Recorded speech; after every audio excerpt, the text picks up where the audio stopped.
Hello dear champions, एक बार फिर से स्वागत है आपका अपने चैनल वीर कॉन्सेप्टिंग पर। आज हम बात करेंगे how to become a topper in 45 days. क्या ये पॉसिबल है कि 45 डेज में भी वो बालक टॉपर बन सकता है जिसने बिल्कुल पढ़ाई नहीं की है? ये पॉसिबल नहीं है। जो बालक जिसने थोड़ी बहुत पढ़ाई की है तो वो 45 डेज में टॉपर बन सकता है। जी हाँ, हम जमीनी हकीकत की बात कर रहे हैं। ये 45 डेज में आपके पास खोने को कुछ नहीं है, लेकिन पाने को सारा आसमान है। आप वो सब कुछ पा सकते हो जो आप सोच सकते हो।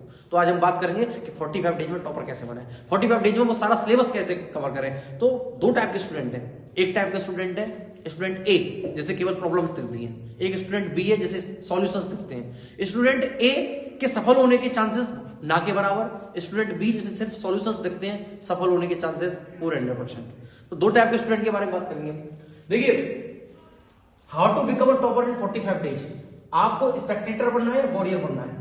आपको केवल दर्शक बनना है कि योद्धा बनना है? अगर आप केवल दर्शक बनोगे तो आपको प्रॉब्लम्स दिखेंगी, आप अगर योद्धा बनोगे तो आपको सॉल्यूशंस दिखेंगे। Choice is yours. आपकी खुद की पसंद है, आपकी खुद की सोच, आपकी खुद की पसंद ही आपको यह निर्णय तक पहुंचाएगी कि आपको स्पेक्टेटर बनना है कि वॉरियर बनना है, दर्शक बनना है कि योद्धा बनना है। अगर आप योद्धा बनोगे तो आप सॉल्यूशन तक पहुंचोगे, अगर आप दर्शक बनोगे तो आपको सिर्फ प्रॉब्लम्स दिखेंगी। अब बच्चों के बीच में अब 45 डेज, जो लास्ट 45 डेज बचे हैं, ये बहुत सारी समस्याएं निकल के आएंगी। बहुत सारे बच्चे ऐसे होंगे पढ़ने का मन नहीं करता है। बहुत सारे बच्चे ऐसे होंगे सर कैसे कैसे सारा सिलेबस कवर करें। सर बहुत सारे बच्चे ऐसे होंगे जिन्होंने बिल्कुल पढ़ाई नहीं है। ऐसे बहुत सारे बच्चे ऐसे भी होंगे कि पढ़ तो सब कुछ रखा है लेकिन भूल गए हैं। ऐसे बहुत सारे बच्चे होंगे कि पूरी साल पढ़ाई की है, हाफेली में अच्छे मार्क्स आ गए, लेकिन प्री बोर्ड तक आते आते पढ़ाई छोड़ दी, रिवीजन नहीं हो पाया है। तो ऐसे तमाम पहलुओं पर आज हम बात करेंगे जो आप इस टाइम फेस कर रहे हैं। तो पहले देखिए जो प्रॉब्लम्स हैं, क्या क्या प्रॉब्लम्स हो सकती हैं। एक तो हो सकती है बैकलॉग की समस्या, कि जो तुम्हारा सिलेबस बैकलॉग, पूरा सिलेबस बैकलॉग है। जैसे बहुत सारे टॉपिक्स ऐसे रह गए जो इंपॉर्टेंट टॉपिक्स थे, जो हमें कवर करने चाहिए थे, वो हमने कवर नहीं किए। ऐसे बहुत सारे एस्पेक्ट थे, जो ऐसे बहुत सारी डिजिट न्यूमेरिकल्स थे जो हमें करने चाहिए तो हमने नहीं करे। बहुत सारी ऐसी रिएक्शंस थी जो हमें करनी चाहिए थी, हमने नहीं करी। ऐसे बहुत सारे न्यूमेरिकल्स थे जो हमें करने चाहिए थे, हमने नहीं किए। तो जब हमें करने चाहिए थे तब हमने नहीं किए। तो इन 45 दिनों में मैं आपको वो तरीके बताऊंगा, वो फॉर्मूले बताऊंगा, वो जरिए, वो सॉल्यूशंस बताऊंगा जिनके जरिए से आप 45 डेज में भी टॉपर बन सकते हैं। देखिए, हार और जीत केवल एक ही शब्द की है। हार और जीत दोस्त केवल हौसले की है। अगर आप करना चाहते हो तो आप जीतोगे, अगर आप करना नहीं चाहते तो आप हारोगे। मन के हारे हार है, मन के जीते जीत। तो आपको ठानना होगा, अगर ठान लेंगे तो जीत आपकी होगी। तो देखिए, अब जो समस्या आ रही है वो है बैकलॉग की समस्या, कि बैकलॉग सिलेबस कैसे कंप्लीट करें। एक समस्या नींद बहुत आती है बच्चों के बीच में। ये कॉमन समस्या है कि नींद बहुत आ रही है। ठंड में पढ़ा नहीं जाता, पढ़ाई नहीं हो रही ठंड में बिल्कुल भी। जैसे ही पढ़ने जाते हैं तुरंत नींद आ जाती है, ठंड के मारे पढ़ नहीं पा रहे हैं। एक समस्या, सबसे बड़ी समस्या है भाई सोशल मीडिया डिस्ट्रैक्शन। अगर आप इन सारी समस्या को देखते रहेंगे तो कभी भी आप सॉल्यूशन तक नहीं पहुंच पाएंगे। सोशल मीडिया का डिस्ट्रैक्शन दोस्त ऐसा डिस्ट्रैक्शन है, अगर इन 45 दिन में भी आपने सोशल मीडिया को अगर नहीं छोड़ा तो एग्जाम में आप टॉप करने की उम्मीद जरूर छोड़ देंगे। या तो सोशल मीडिया को छोड़ो या टॉपर बनने की उम्मीद को छोड़ो। तो आपको चॉइस करना है कि आपको छोड़ना क्या है। प्रत्येक पढ़ने वाला बालक, प्रत्येक जुनूनी बालक जिससे कुछ करना होगा, वो केवल एक ही बात कहेगा कि मैं सोशल मीडिया छोड़ सकता हूं, मैं अपने सपनों को नहीं मार सकता। ये लड़ाई आपके स्वाभिमान और सपने की है। ये लड़ाई आपको 45 दिन में तय करनी है। 45 दिन में अगर आप हार नहीं माने तो वो सब कर जाओगे जो आपने सोच रखा है। अगर 45 दिन भी आपने ऐसी गवा दी जैसे आपने पूरी साल गवा दी है, तो ये 45 दिन भी आपके ऐसे ही निकल जाएंगे जैसे पूरी साल निकल गई। आप ये सोच लीजिए कि आपके पास इस टाइम खोने को कुछ नहीं है और पाने को पूरा आसमान है। आप वो सब कुछ पा सकते हो जो आप सोच सकते हो। तो एक और समस्या है, और ये समस्या ही हमारी जो है स्ट्रेंथ बनेगी। एक है कि हमें अपनी स्ट्रेंथ पता होना चाहिए और वीकनेस पता होना चाहिए। ये दोस्त इस सोसाइटी में, समाज में हर जगह इतने हैं कि हमसे ज्यादा हमारी स्ट्रेंथ और वीकनेस कोई नहीं जानता है। हमें अपनी स्ट्रेंथ भी पता है और हमें अपनी वीकनेस भी पता है। अगर हम अपनी स्ट्रेंथ पर काम करते जाएंगे तो वीकनेस दिखना बंद हो जाएगी, और हमें अगर वीकनेस पर काम करते जाएंगे तो स्ट्रेंथ ऑटोमेटिक रह जाएगी। लेकिन प्रत्येक व्यक्ति को स्ट्रेंथ पर काम करते करते अपनी वीकनेस भी देख लेनी चाहिए कि हमारी स्ट्रेंथ क्या है और वीकनेस क्या है। एग्जाम्पल के तौर पर मैं तुम्हें बताना चाहूं कि हमारा इंटरेस्ट मैथ पढ़ने में है, तो हम अपना दिन का पूरा टाइम मैथ के पीछे लगा देते हैं। जबकि जितने नंबर मैथ के उतने फिजिक्स के, जितने फिजिक्स के उतनी 100 नंबर की केमिस्ट्री है, और जितनी 100 नंबर की केमिस्ट्री उतनी 100 नंबर की हिंदी है, और जितनी 100 नंबर की हिंदी उतनी 100 नंबर की इंग्लिश है। प्रत्येक सब्जेक्ट अपना इक्वल वेटेज रखता है, और हम एक सब्जेक्ट के पीछे जिसमें हमारी स्ट्रेंथ है, जिसमें हमारा मन लगता है, हम उसे पढ़ते जाते हैं। और जो हमारी वीकनेस है वो परमानेंट हमारी वीकनेस बनती चली जाती है और हम उसे पढ़ते नहीं है। और जो हम अपनी वीकनेस को अगर अपनी स्ट्रेंथ नहीं बनाएंगे तो हम ये सारे ये जो 45 दिन है इनमें हम सोचते ही रह जाएंगे और कुछ कर नहीं पाएंगे।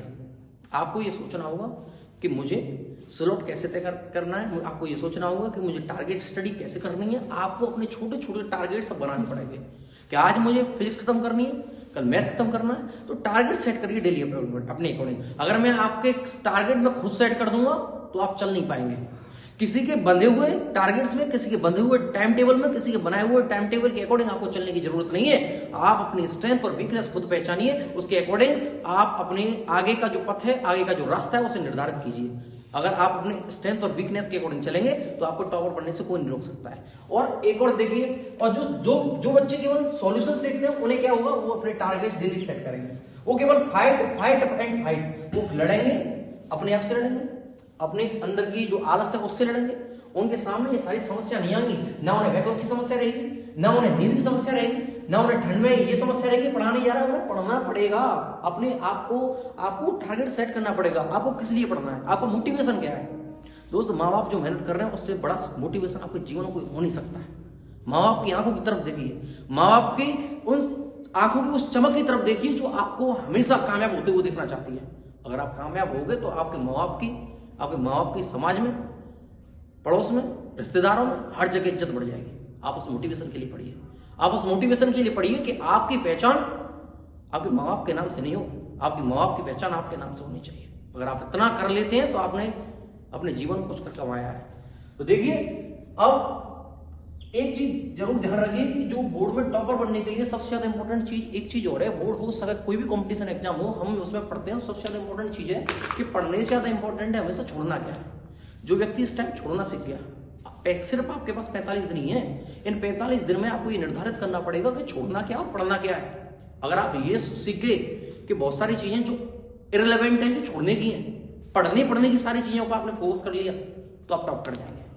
इस टाइम आपको ये देखना है कि कौन सी चीज ऐसी है जो कम पढ़ के भी, कम इनपुट डाल के भी मुझे ज्यादा आउटपुट मिले, उन चीजों की तरफ आपको फोकस करना पड़ेगा। तो मिनिमम बुक्स और मैक्सिमम रिवीजन, जितना ज्यादा आप रिवीजन कर लेंगे उतने ज्यादा आप लक्ष्य की तरफ पहुंचते चलेंगे। अपने आप को हारने मत दीजिए, अपने आप से हर बार कहिए yes I can do it, yes I can do it, yes I can do it. मैं कर सकता हूं, मैं कर सकता हूं, मैं कर सकता हूं। और तुम करोगे यार, तुम करोगे। मैं बात हमेशा कहता हूं कि जब तक तुम हारे नहीं हो तो मैं कोई हरा नहीं सकता। लगो, लड़ो, खुद के लिए लड़ो, अपने आत्मसम्मान के लिए लड़ो। ये 45 दिन आप वो सब कुछ कर सकते हो जो आप चाहते हो। अपने कंफर्ट जोन से बाहर निकलो। जो व्यक्ति अपने कंफर्ट जोन से बाहर नहीं निकल आया वो कुछ कर नहीं पाया। तो हम अपने कंफर्ट जोन से बाहर तो आना पड़ेगा, अपने सपनों के लिए लड़ना तो पड़ेगा। ये 45 दिन मुझे आज भी याद है, जब मेरे बोर्ड के एग्जाम में 60 दिन का समय था, 60 या 45 दिन 60-50 दिन का समय था, तो मैंने अपनी जो रफ्तार है वो दोगुनी तिगुनी कर दी थी।